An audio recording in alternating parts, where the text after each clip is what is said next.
Hello students, हम लोग आज रिंग सर्कुलर वायर रिंग का इलेक्ट्रिक फील्ड देखेंगे एक्सिस पे। ठीक है, और आप मान के चल रहे हैं कि आप लोग पढ़ाई लिखाई कर रहे होंगे, सब नोट डाउन कर रहे होंगे। चलिए अच्छा से पढ़ाई करते रहें। तो टॉपिक है आज का electric field intensity. Electric field intensity due to charged ring, due to charged ring. अब देखिए क्वेश्चन यहां पे क्या है कि एक रिंग है, ऐसे 3D में इसको बनाना है। आपके सामने नहीं, ये तिरछा ऐसे रिंग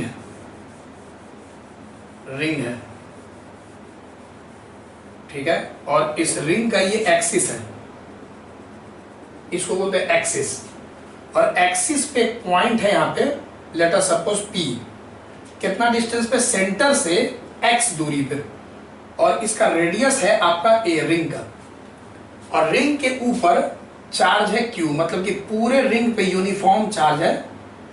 तो electric field intensity due to charge ring, तो अंडरस्टूड है कि यूनिफॉर्मली चार्ज है, यूनिफॉर्मली चार्ज रिंग है, यूनिफॉर्मली चार्ज है, एक समान से कांस्टेंट रेट से पूरा चार्ज फैला हुआ है Q अमाउंट। ठीक है, तो इस रिंग को देखिए, जैसे कि रिंग है, तो इस रिंग को अभी ऐसा नहीं है, सामने नहीं है, ये रिंग ऐसे है और ये रिंग ऐसे है फिगर में, और ये एक्सिस है। और ऐसे मन में सोचना है भी आपको, सामने आपके नहीं है, ऐसे रिंग है। ठीक, अब क्या बताए थे बच्चा कि भाई जब भी कंटिन्यूअस चार्ज हो किसी बॉडी पे, यहाँ पे बॉडी रिंग है, तो छोटे छोटे टुकड़े में उसको मन में तोड़ लो, मतलब कि बहुत सारा पॉइंट चार्ज के रूप में देखो, और फिर एक के कारण सोचो। तो सबसे पहले गिवन क्या क्या है? तो गिवन है बेटा Q चार्ज ऑन रिंग, ठीक है, चार्ज ऑन रिंग। फिर A क्या है माना गया है? Radius of ring. और X क्या है? तो distance of point P from centre, जो कि दिख रहा है। ये तीन चीज गिवन है। और P पे हम लोग को electric field intensity due to charged ring निकालना है, यूनिफॉर्म चार्ज रिंग। तो क्या बताएं, एक छोटा सा पीस यहाँ काटो, कहीं भी काट सकते हो, यहाँ पे सोचो, छोटा सा पीस यहाँ पे मान लेते ही चार्ज है dq, छोटा सा, पूरा पे q है तो इस पे छोटा सा पे dq। अब सोचो ये पॉजिटिव इस पॉजिटिव को यहाँ से ज्वाइन करो, ये पॉजिटिव इस पॉजिटिव को रिपेल करके ऐसे इलेक्ट्रिक फील्ड प्रोड्यूस करेगा, सब जानता है इलेक्ट्रिक फील्ड ऐसे। ये छोटा सा electric field dE due to charge dq। ठीक है, पहले भी बता चुके इलेक्ट्रिक फील्ड का डायरेक्शन कैसे देखते हैं। तो वहां पे एक +1 चार्ज रखते हैं और पॉजिटिव को रिपेल करेगा, तो ये हो गया dE। तो बैच में, क्लासरूम में आपको ये सब बताते रहते हैं, क्लासरूम में सब पढ़े हुए। अब यहाँ पे ये पॉजिटिव इस पॉजिटिव को रिपेल करेगा, ठीक, ये dE आ गया। अब सोचो अगर इस एंगल को थीटा मान ले तो ये भी एंगल थीटा हो गया। तो इसका कंपोनेंट अगर ब्रेक करेंगे तो थीटा के साइड क्या होगा? dE cos theta. और ये फोर्थ क्वाड्रेंट में इसका जब कंपोनेंट तोड़ेंगे तो दूसरे साइड आएगा dE sin थीटा। तो ये कंपोनेंट भी ब्रेक हो गया। अब मेथड ऑफ सिमेट्री से अगर हम वैसा ही एक पीस नीचे एकदम सिमेट्रिकली नीचे कंसीडर करें, सिमेट्रिकली नीचे, मेथड ऑफ सिमेट्री, तो यहां का भी आपका सेम टू सेम एक ऐसा ही एकदम सिमेट्रिकल उतना ही dq अगर कंसीडर करें और उतने एंगल पे, बताए थे ना मिरर इमेज वाला बात। तो सिमेट्री से ये भी dE इलेक्ट्रिक फील्ड प्रोड्यूस करेगा, फिर ये थीटा, तो वर्टिकली अपोजिट से ये थीटा, फिर इसका भी कंपोनेंट ब्रेक होगा, तो इधर आ जाएगा dE cos थीटा और इधर आ जाएगा बच्चा dE sin थीटा। और dE sin theta opposite vector है तो कैंसिल हो जाएगा, और dE cos थीटा सब ऐड हो जाएगा। तो फिर मेथड ऑफ सिमेट्री से हर एक पीस का एक सिमेट्रिकल पीस मिलेगा, सुनाई दे रहा है? सिमेट्रिकल पीस, मिरर इमेज, जो कि हर एक पीस का डी साइन थीटा उसके सिमेट्रिकल पीस का डी साइन थीटा को कैंसिल कर देगा। तो हर पीस का symmetrical element mirror image D sine theta को कैंसिल कर देगा। तो सब D sine theta D sine theta D sine theta D sine theta D sine theta D sine theta, सारा डी साइन थीटा कैंसिल हो जाएगा। हर D sine theta का symmetrically opposite vector मिलेगा जो कि कैंसिल हो जाएगा। लेकिन सारे पीस का डी कॉस थीटा ऐड होगा एक्स एक्सिस पे, ऐसे सारे पीस का डी कॉस थीटा ऐड होगा। यहाँ दो डी कॉस थीटा मत बोलना, हजारों करोड़ों बहुत सारा ढेर सारा डी कॉस थीटा, सारे पीस का डी कॉस थीटा ऐड होगा। तो ये हम लोग चेक करते हैं किससे, मेथड ऑफ सिमेट्री से, मेथड ऑफ सिमेट्री। अब डी कॉस थीटा ऐड हो रहा है। तो चलो अगर हम पूछे कि electric field intensity due to D Q charge, तो ये पॉइंट चार्ज की तरह बिहेव करेगा डी क्यू चार्ज। तो सब जानता है डीई, छोटा सा डी क्यू चार्ज का, यहाँ छोटा सा electric field DE K Q by R square, point charge का। तो के इसका क्यू कितना है, तो D Q K Q by distance का स्क्वायर। तो यहाँ से यहाँ तक का डिस्टेंस, ये ए है ये एक्स है, तो पाइथागोरस थ्योरम से ये डिस्टेंस यहाँ से यहाँ तक का डिस्टेंस, यही ना डिस्टेंस होगा, डिस्टेंस होगा पाइथागोरस थ्योरम से A square plus X square. तो डिस्टेंस का स्क्वायर तो under root A square plus X square का होल स्क्वायर। तो बोलते हो ना K Q by R square, R का मतलब distance, K Q by R square. तो आर स्क्वायर, आर निकल गया पाइथागोरस थ्योरम से। तो यहां से हम लोग का बेटा ऐसा हो जाएगा के डी क्यू स्क्वायर और रूट कैंसिल, तो यहाँ पे ए स्क्वायर प्लस एक्स स्क्वायर। ठीक, यहाँ पे अच्छा बात क्या है ना कि ए भी कांस्टेंट है एक्स भी कांस्टेंट है, ये दोनों फिक्स्ड है, कांस्टेंट है, मतलब ए और एक्स दोनों कांस्टेंट है, वेरिएबल नहीं है। ध्यान से देखो, एक्स ये पॉइंट डिस्टेंस अभी वैरी नहीं कर रहा है, एक्स कांस्टेंट है, ए भी कांस्टेंट है, के तो कूलम कांस्टेंट है ही। तो अच्छा बात क्या है कि जैसा कि तुम समझ गए कि the net electric field intensity is, अब सारा बच्चा समझ गया कि नेट इलेक्ट्रिक फील्ड इंटेंसिटी कैसे मिलेगा, सारे डी कॉस थीटा को ऐड करना है, क्योंकि सिमेट्री से डी साइन थीटा तो सारे एक पीस का दूसरा पीस से कैंसिल हो गया। तो net electric field is given by summation of D cos theta for all the pieces. यहाँ पे ये मत बोलना कि सर दो डी कॉस थीटा है, वहाँ हर पीस का हजारों करोड़ों डी कॉस थीटा है। चलो अब डी का वैल्यू रखेंगे तो सब बाहर निकालो, सारा कांस्टेंट है, के बाहर आ गया, के बाहर आ गया, ए स्क्वायर बाई एक्स स्क्वायर बाहर आ गया, अंदर बच गया आपका डी क्यू और कॉस थीटा। ठीक, अब एक बात बताओ, कॉस थीटा भी यहाँ पे कांस्टेंट ही है। अगर हम कॉस थीटा रख दें बेस बाई हाइपोटेनस, तो क्या ऐसा हो जाएगा, देखो तो एक बार रुको ना, अच्छा से लिखते हैं यहाँ पे, इंटीग्रेशन आने देते हैं यहाँ, के रुक जाओ, इसको डी का वैल्यू यहीं पर रखते हैं, K D Q A square plus X square. ठीक है, सब चीज सही है। Cos theta base by hypotenuse, तो बेस हो गया एक्स, अच्छा से लिखो, कॉस थीटा का वैल्यू बेस बाई हाइपोटेनस, तो हाइपोटेनस है आपका A square plus X square का root, cos theta base by hypotenuse. अब यहाँ पे के बाहर निकालो, निकला हुआ है, एक्स बाहर निकालो, निकला हुआ है, ये दोनों बेस सेम होता है तो पावर ऐड होता है, बेस सेम होता है तो पावर ऐड होता है। तो ये बेस सेम तो पावर 1 और हाफ 3/2, और सब कांस्टेंट है, बाहर आ गया, बच गया अंदर इंटीग्रेशन डी क्यू। इसमें मजा था, आराम था, क्योंकि एक्स भी कांस्टेंट, ए भी कांस्टेंट, कूलम कांस्टेंट भी कांस्टेंट, सब बाहर निकल गया कांस्टेंट। अब इंटीग्रेशन डी क्यू सब जानता है, D Q D Q D Q D Q D Q D Q D Q, सारा जो छोटा छोटा डी क्यू है अगर ऐड कर देंगे, समेशन कर देंगे तो क्या मिलेगा, Q total charge, D Q छोटा सा charge, integration D Q total charge. तो यहाँ से हम लोग का फाइनल रिजल्ट बहुत इजी से आ गया कि इसका आंसर हो गया क्यू, एक्स अपने जगह पे है, divided by A square plus X square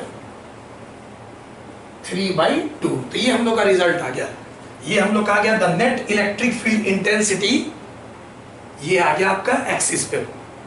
ठीक है, डायरेक्शन क्या होगा इसका, तो सब देख रहे हैं कि भाई आंसर इधर क्या है, नेट इलेक्ट्रिक फील्ड। तो ये नेट इलेक्ट्रिक फील्ड का डायरेक्शन क्या होगा कि ये भाई चार्ज है क्यू, ये सेंटर O, रेडियस A और ये x डिस्टेंस है। तो यहाँ इलेक्ट्रिक फील्ड आया यहाँ पे P पे ऐसे पॉजिटिव चार्ज अगर, तो अवे फ्रॉम सेंटर, सेंटर से अवे की ओर आया इलेक्ट्रिक फील्ड और पैरेलल टू द एक्सिस। तो this electric field is parallel to the axis and away from the centre if the ring is positively charged. तो direction भी याद रखना क्योंकि इलेक्ट्रिक फील्ड वेक्टर है ना, तो मैग्नीट्यूड तो पता चल गया कि यहाँ पे P पे इस रिंग ने कितना इलेक्ट्रिक फील्ड प्रोड्यूस किया P पे और किस डायरेक्शन में प्रोड्यूस किया, तो अलोंग द एक्सिस, एक्सिस के along the axis and away from the centre of the ring. ठीक है, तो direction is, it is along the axis, ये जो इलेक्ट्रिक फील्ड आया अलोंग द एक्सिस आया and away from centre, and away from centre of ring if the ring is positively charged। देखो अब इतना तुम समझ रहे हो बच्चा कि बेटा अगर नेगेटिवली चार्ज होता है ये रिंग, मान लो नेगेटिव माइनस क्यू होता, ठीक है, अगर ये माइनस क्यू होता तो फिर ये इलेक्ट्रिक फील्ड टुवर्ड्स होता ना, तो फिर अलोंग द एक्सिस होता, लेकिन towards the centre of the ring होता। कब, if the ring was negatively charge, लेकिन अभी तो पॉजिटिव चार्ज है तो अवे होगा डायरेक्शन। ठीक है, चलो इसको नोट करो जल्दी से आप पहले। अब देखो ये तो बहुत सिंपल तरीका से 2 स्टेप में निकल गया, छोटा सा इलेक्ट्रिक फील्ड इंटीग्रेट करके टोटल इलेक्ट्रिक फील्ड। ठीक है, और एक कंपोनेंट तो वाई डायरेक्शन में सब कैंसिल ही हो गया सारे पीसेस का, तो एक्स डायरेक्शन में हम लोग का आंसर आ गया। अब यहाँ पे इंपॉर्टेंट है स्पेशल केस, इसका स्पेशल केस अभी ये बहुत इंपॉर्टेंट है, इस पे अच्छा सवाल पूछता है, तो इसको थोड़ा सा भी हम लोग और डिस्कस करेंगे। क्या क्या इलेक्ट्रिक फील्ड का पॉसिबिलिटी है। अब देखो कुछ डिस्कशन हम लोग करेंगे, डिस्कशन 5 बात पे डिस्कस करेंगे हम लोग। ठीक है, अब जो रिजल्ट आया कि ये है भाई रिंग हो गया, P पॉइंट x डिस्टेंस पे radius a, let us suppose positively charge है, Q यूनिफॉर्म पॉजिटिव चार्ज है, सेंटर O, और यहाँ पे हम लोग का इलेक्ट्रिक फील्ड E। और ये जो इलेक्ट्रिक फील्ड E आया, ये क्या आया, coulomb constant K Q x divided by x square plus a square 3/2।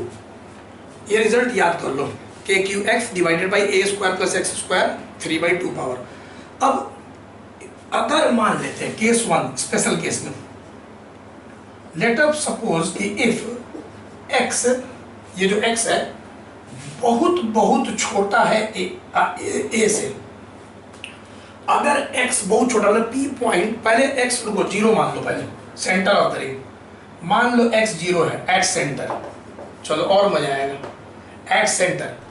Centre मतलब क्या है, ये P पॉइंट को पकड़ के धीरे धीरे O पे ले आओ, तो अगर बेटा P पॉइंट O पे आ जाएगा तो x तो 0 हो जाएगा। x 0 का मतलब centre of the ring, ring के एकदम सेंटर पे, तो अगर x के जगह 0 रख देंगे यहाँ पे तो इलेक्ट्रिक फील्ड तो डायरेक्ट 0 हो गया, यहाँ भी 0 यहाँ भी 0 रखोगे तो न्यूमरेटर ही 0 हो गया। तो ये तो साफ पता चल रहा है कि रिंग के सेंटर पे इलेक्ट्रिक फील्ड 0 होता है। ये हम लोग प्रीवियस वीडियो में भी देख चुके हैं कि रिंग के सेंटर पे इलेक्ट्रिक फील्ड 0 होता है, पहला बात जो कि बहुत इजी था। दूसरा तो बता रहे थे if x is very less than, पहले ले लेते हैं x is very less than a। अब बताओ x बहुत छोटा है, मतलब कि P पॉइंट यहाँ एकदम लगभग यहाँ पे ले आओ, ठीक है, और x बहुत छोटा है a के कंपैरिजन में, a के कंपैरिजन में x अगर बहुत छोटा है, तो x अगर बहुत छोटा है तो याद रखना यहाँ पे x को हम लोग 0 मानेंगे, नेग्लिजिबल मानेंगे। देखो कैसे, x अगर बहुत छोटा है तो जैसे कि कहीं लिखा हुआ है x square plus a square, मतलब ये 2 टर्म है। लेट अस सपोज कि a बहुत बड़ा है, कुछ बोल रहा है x बहुत छोटा है, a बहुत बड़ा, लेट अस सपोज ये वाला जो टर्म है 1000 है, ठीक, और ये वाला टर्म है 0.1, x very very less than a। तो मान लेते ये टर्म, कोई टर्म छोटा है बहुत और कोई टर्म बहुत बड़ा है, तो अगर 1000 में 0.1 ऐड करने को बोले तो तुम इग्नोर कर सकते हो, तो हम लोग इसको ऑलमोस्ट जीरो मान सकते हैं अगर ये टर्म बहुत बड़ा है तो। लेकिन याद रखना ये एडिशन में, ये रूल एडिशन में है कि इसको इग्नोर कर सकते हैं, इसको हटा के बस इसको कंसीडर करो। कब? जब एक बड़ा चीज छोटा चीज से ऐड होता है तो बड़ा ही चीज को कंसीडर करो, छोटा चीज को इग्नोर कर दो, नेग्लेक्ट कर दो। लेकिन मल्टीप्लाई में मत करना। कोई बच्चा बोलेगा सर एक्स ऊपर भी है, तो सीधे ये मत बोलना कि एक्स को जीरो मान रहे हैं, एक्स को ए के सामने इग्नोर कर रहे हैं जब ऐड कर रहे हैं, एक्स को यहां जीरो मत कर देना। क्योंकि देखो एक्स भले ही छोटा है लेकिन मल्टीप्लाई कोई चीज होता है, जैसे लेट अस सपोज मल्टीप्लाई करते हैं 0.1 को 1000 से, तब ही नहीं बोल सकते 0 पॉइंट इग्नोर करना है, क्योंकि मल्टीप्लाई करने पे, ऐड करने पे तो क्या होगा 1000.1 ऐसे होगा। मान लो ये और छोटा होता 0.01 होता, तो लीजिए 1000 इतना, तो उससे अच्छा इसको इग्नोर ही कर दो। लेकिन मल्टीप्लाई में नहीं, मल्टीप्लाई करोगे तो 0.1 इंटू अगर 1000 तुमको दे, तो यहाँ पे कॉमन सेंस है कि एक जीरो कट के 100 आएगा, 100 तो अच्छा खासा बड़ा आंसर है। तो क्या बोले भाई कि जब x बहुत छोटा है से, तो एडिशन में x को इग्नोर किया जा सकता है। x को इग्नोर करोगे तो ये 2 कट जाएगा, तो यहाँ देखो तो इलेक्ट्रिक फील्ड आ जाएगा k Q x by 2 cut गया a क्यूब, ये आंसर आ जाएगा। ठीक, थर्ड हम लोग का क्या होगा,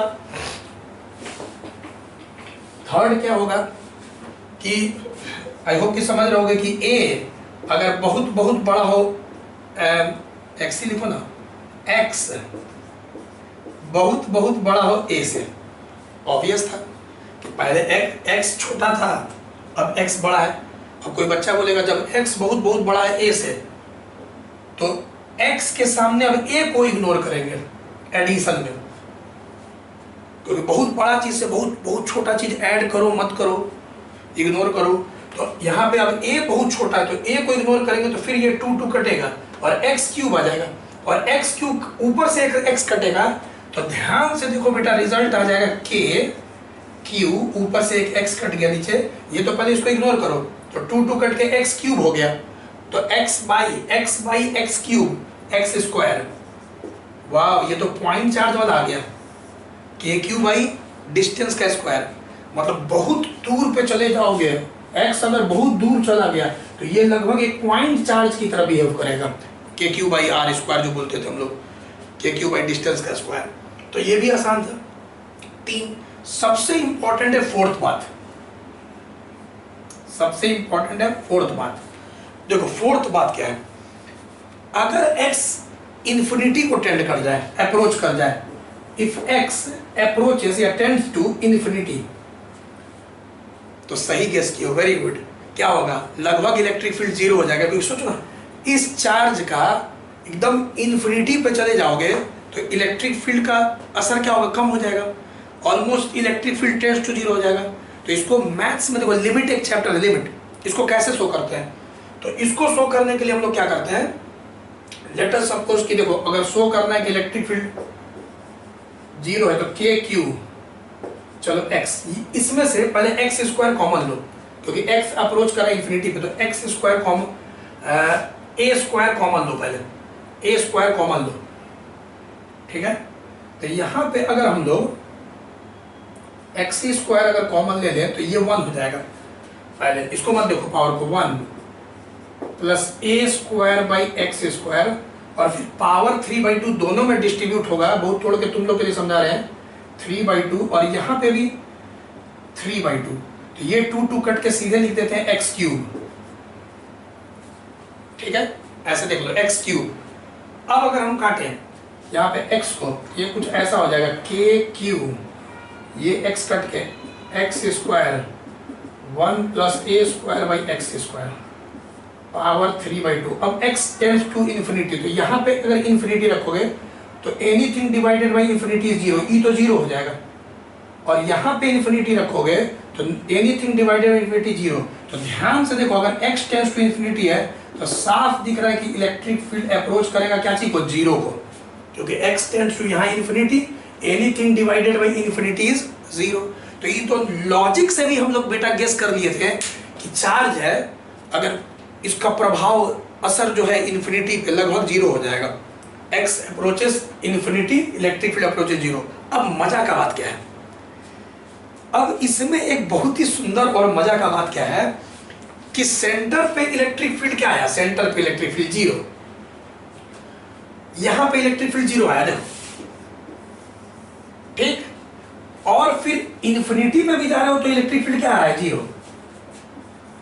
if x tends to infinity, अब x इन्फिनिटी पे भी जीरो, यहां पे भी जीरो, इन्फिनिटी पे भी जीरो। तो एक चीज सोचो, एक और बात पे डिस्कशन होगा कि शुरुआत भी जीरो यहां पे, और फिर जैसे जैसे जा रहे हैं अंत भी जीरो, लेकिन बीच में तो इलेक्ट्रिक फील्ड है। तो कहीं ना कहीं इलेक्ट्रिक फील्ड बढ़ते बढ़ते बढ़ते कहीं इन्फिनिटी वैल्यू होगा, और फिर उसके बाद घटते घटते वापस जीरो होगा। मतलब क्या, शुरुआत भी जीरो है और अनंत पे भी जीरो है, तो बीच में इलेक्ट्रिक फील्ड जैसे जैसे चार से जीरो है तो इलेक्ट्रिक फील्ड बढ़ रहा होगा, 1 2 3 4 5 6 7 8 9 10, कहीं मैक्सिमम होगा, लेट अस सपोज 100। लेकिन फिर अंत में तुम जानते हो जीरो है, तो फिर तो घटा होगा 100 99 98 97। मतलब इलेक्ट्रिक फील्ड जीरो से स्टार्ट किया तो वैल्यू बढ़ा होगा जरूर, और फिर उसके बाद वैल्यू घटते घटते अनंत एंड में जीरो आएगा। तो यहाँ सवाल आता है कि बीच में सर इलेक्ट्रिक फील्ड जरूर किसी ना किसी पॉइंट पे, किसी ना किसी x दूरी पे मैक्सिमम हुआ होगा। तो इसमें एक फिफ्थ पॉइंट पे भी डिस्कशन होता है कि इलेक्ट्रिक फील्ड मैक्सिमम कब हुआ होगा, क्योंकि स्टार्ट भी जीरो से अंत भी जीरो से, तो बीच में कहीं मैक्सिमम हुआ होगा इलेक्ट्रिक फील्ड। तो फिफ्थ पॉइंट पे चर्चा होगा इलेक्ट्रिक फील्ड मैक्सिमम कब हुआ होगा, उसको कैलकुलेट करेंगे। पहले इसको नोट करो। तो एक और चीज पूछता है इसमें कि रिंग का किस पॉइंट पे मैक्सिमम इलेक्ट्रिक फील्ड आएगा। तो बताएंगे अभी तुमको कि जब रिंग के सेंटर से तुम a/√2 डिस्टेंस चल जाओगे, इधर या इधर, अगर प्लस माइनस बोलता है या तो इधर या तो इधर, क्योंकि इधर भी पहले जीरो, फिर धीरे धीरे इलेक्ट्रिक फील्ड का वैल्यू बढ़ते बढ़ते नेगेटिव डायरेक्शन में बढ़ते बढ़ते बढ़ते मैक्सिमम होगा, फिर धीरे धीरे घटा होगा। तो या तो इस साइड में एक्सिस पे देखो या तो इधर देखो, क्योंकि इधर भी इलेक्ट्रिक फील्ड होगा, और अगर हम लोग इधर देखेंगे इधर भी इलेक्ट्रिक फील्ड होगा। तो आंसर आएगा कि x is equal two plus minus a/√2 distance पे, मतलब सेंटर से इतने दूरी पे, ये क्या है, रेडियस। एक ऐसा पॉइंट मिलता है हम लोग को जहां इलेक्ट्रिक फील्ड मैक्सिमम होता है। तो इसको प्रूव करेंगे हम लोग, पहले इसको नोट करो।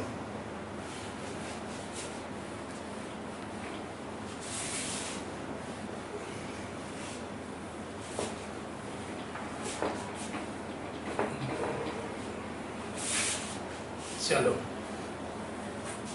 अब देखो, अब मजा क्या आएगा। फिफ्थ पॉइंट पे electric field intensity, electric field intensity का मैक्सिमम वैल्यू हम लोग निकालेंगे। इलेक्ट्रिक फील्ड इंटेंसिटी का मैक्सिमम वैल्यू निकालेंगे। तो इलेक्ट्रिक फील्ड इंटेंसिटी ऐसे लिख दो, मैक्सिमम वैल्यू ऑफ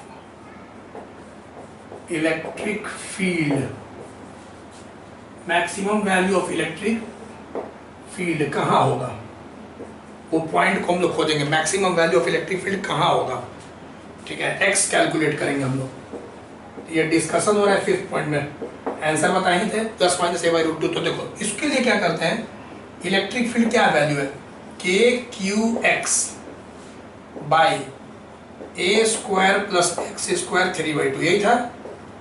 इसी को हम लोग ऐसे भी लिख सकते थे, देखो तो KQ, चलो रहने दो इसको, x, और इसको ऊपर लिखो multiply bracket a² plus x² 3/2। अब क्या करेंगे, मैक्सिमम के लिए इसी को ऊपर कर दिए, तो ये ऊपर गया तो यहाँ पे क्या हो गया, माइनस हो गया, ठीक है। जैसे बोलते हो ना 1/a, तो क्या लिखते हो, a के पावर -1, 1/a² तो a के पावर -2, तो इसको ऊपर लिख दिए। क्यों कर दिए, अब मैक्सिमम वैल्यू निकालना है। Maximum value of electric field किस पॉइंट पे होगा, x बराबर कितने दूरी पे होगा, यही डिस्कशन नंबर 5 है। तो हम लोग क्या करते हैं, e को डिफरेंशिएट करेंगे x के रिस्पेक्ट में, क्योंकि x ही बताना है कहां पे, किस पॉइंट पे, x वेरिएबल है। तो d/dx फाइंड करेंगे और उसको इक्वेट कर देंगे हम लोग किससे, जीरो से, तो हम लोग को मैक्सिमम निकल जाएगा। ये मैक्सिमा और मिनिमा का कॉन्सेप्ट है कि किसी भी चीज का मैक्सिमम निकालना हो, जब मिनिमम निकालना होगा तो उसको डिफरेंशिएट कीजिए वेरिएबल के रिस्पेक्ट में और जीरो से इक्वेट कीजिए। ठीक, तो इसी को हम लोग डिफरेंशिएट करेंगे। u बाई भी याद है, हम लोग बताए थे u बाई भी, बहुत बार तुम पढ़े हो बेसिक मैथ्स में कि एक बार u को छोड़ दो, v को डिफरेंशिएट करो, और v को छोड़ दो, u को डिफरेंशिएट करो। सब बच्चा चेन रूल में पढ़ चुका है, तुम्हारा u इंटू वी भी पढ़े हो, फंक्शन और फंक्शन में डिफरेंशिएशन में 11th में पढ़ चुके हो। अब आइए डिफरेंशिएट करेंगे इसको, यही है, इसको x के रिस्पेक्ट में डिफरेंशिएट करके जीरो से इक्वेट करेंगे। तो चलिए करते हैं हम लोग। के क्यू अभी छोड़ दो, ऐसे भी जीरो है, कांस्टेंट है, तो ये तो ऐसे भी जीरो में मिलेगा के क्यू। चलो x का पहले डिफरेंशिएशन कर देते हैं और इसको छोड़ देते हैं, u इंटू वी, ठीक है ना, u इंटू वी वाला डिफरेंशिएशन। तो u इंटू वी डिफरेंशिएशन कर दो, पहले x का डिफरेंशिएशन x के रिस्पेक्ट में 1, तो x का डिफरेंशिएशन x के रिस्पेक्ट में हम लोग करेंगे तो 1, और सेकेंड टर्म जस का तस, ठीक है, प्लस अब x को छोड़ दो, अब इसका डिफरेंशिएशन करेंगे फंक्शन और फंक्शन चेन रूल से, तो इस ये पावर आगे आ जाएगा -3/2 आगे आ गया a square plus X square, और पावर में से एक चला जाएगा -1, तो ये 2 - 5 हो जाएगा, ये हो गया इनटू फंक्शन और फंक्शन। अब इसका करेंगे तो a कांस्टेंट है, कांस्टेंट का 0 और x स्क्वायर का 2x, तो ये हम लोग का डिफरेंशिएशन हो गया, और इसको इक्वेट करना है क्या चीज से, 0 से, d/dx बराबर 0। अब ये के क्यू तो 0 में मिलके अपना गायब हो गया, क्योंकि ये पूरा ब्रैकेट में, तो ये तो गायब हो गया। तो यहाँ पे हम लोग का हो गया a square plus X square -3/2 plus, यहाँ से देखो 2 का कैंसिल हो रहा है, ये x स्क्वायर हो जाएगा, माइनस भी लिख दो, तो -3x square, 3x square a square plus X square -5/2, ठीक है, इज इक्वल टू 0। अब इसको या उसको एक चीज को इसको उधर ले जाओ, मान लो माइनस माइनस कैंसिल ही हो जाएगा, तो ऐसा लिख सकते हैं, देखो तो 3x square a square x square -5/2, यही पर आ गया, ये उधर गया, minus minus cancel, a square x square 3/2 minus, ठीक। अब इसको नीचे ले जाओ और फिर ऊपर ले जाएंगे, क्योंकि बेस सेम है, तो देखो तो ऐसा हो जाएगा 3x स्क्वायर, और ये नीचे ले जाके ऊपर ले जाए तो पावर क्या हो जाएगा, -3/2, ये नीचे गया फिर ऊपर आया तो +5/2, तो यहाँ पे 5 में से 3 गया, 2/2, 1 हो जाएगा, बहुत मजा आ गया। तो ये नीचे जाके ऊपर के तो बच गया a square plus X square, क्योंकि पावर देखो नीचे गया और फिर ऊपर आएगा पावर तो +5/2, तो अपना कैलकुलेशन चेक कर लेना, ऐसा बच जाएगा मैथ्स में। अब ये एक्स स्क्वायर इधर आया तो 3x square minus x square क्या हो गया बेटा, 2x स्क्वायर बराबर a स्क्वायर। यहाँ से हम लोग का रिजल्ट आ गया, यहाँ से हम लोग का रिजल्ट आ गया x बराबर a square by √2, X square a square by 2 implies x is equal to ±a by √2। तो पहले ही बताए थे कि ये हम लोग का डिस्टेंस आ गया जिस पे रिंग का इलेक्ट्रिक फील्ड उस पॉइंट पे मैक्सिमम होगा। तो 0 से स्टार्ट किया, फिर वैल्यू बढ़ के मैक्सिमम हुआ, फिर कॉमन सेंस से घटा होगा तब ना इन्फिनिटी पे 0 हुआ होगा। इसका ग्राफ पूछता है तो देखो ग्राफ ऐसा हो जाएगा, इसका ग्राफ ऐसे पूछ देगा कि इलेक्ट्रिक फील्ड है, ठीक है, ये इलेक्ट्रिक फील्ड है और ये डिस्टेंस है x। तो देखो ग्राफ कुछ इस तरह से होगा कि वैल्यू 0 से बड़ा बड़ा बड़ा कहीं मैक्सिमम आया, फिर धीरे धीरे घटते घटते इन्फिनिटी पे 0, और वही चीज इधर भी दिखा देगा, नेगेटिव x एक्सिस -x पे और माइनस इलेक्ट्रिक फील्ड, बताते हैं रुक जाओ, धीरे धीरे धीरे इलेक्ट्रिक फील्ड बढ़ा बढ़ा बढ़ा नेगेटिव डायरेक्शन में, और फिर धीरे धीरे घटते घटते, और ये हम लोग का कहाँ पे बढ़ा होगा भाई, तो a बाई √2 पे, और नेगेटिव डायरेक्शन में कहाँ पे भाई, तो -a बाई √2 पे। कोई बच्चा बोलेगा थर्ड क्वाड्रेंट में इधर कैसे गया सर?